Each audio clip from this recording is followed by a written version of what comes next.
Máme, áno, to som chcel tiež povedať, máme jubilejný rok, tento svätý rok, ktorý je každých, myslím, že 50 rokov, či ako to je? 50 rokov? Neviem, či 100, či 50 je. Nevieme, ale teraz je proste, a to vieme, začal 24.12.2024 a končí 6.1.2026. Takže ešte prvých 6 dní roku 2026 je jubilejný rok. No, ale tak to je. Áno. Ako by som fakt sa vrátil k tej téme, tak kresťanov síce už, ako som hovoril, je stále viac, ale niekedy ich aj ubúda.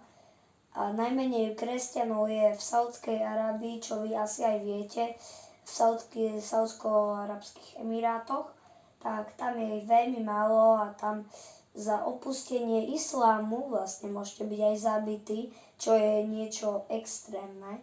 Ale samozrejme musíme mať my, kresťania, rešpekt voči ostatným náboženstvám, aby sme vlastne slúžili ako príklad k tomu, že sme kresťania, aby sme proste dávali príklad druhým, že sme kresťania a sa chováme ako kresťania, hej, že samozrejme dôležité je chodiť aj na spovede a toto samozrejme celé k tomu, aby my aspoň sa snažíme, aby čo najviac ľudí bolo kresťanmi, ale niekedy to proste nejde a tí ľudia proste nechcú a tí ľudia už sú takí niektorí, že fakt už sa nechcú obracať a už chcú proste ostať.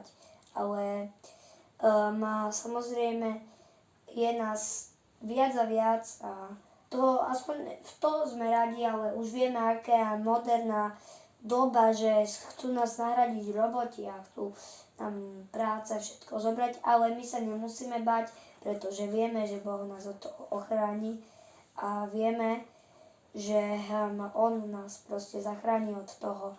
Tak chcel by som vás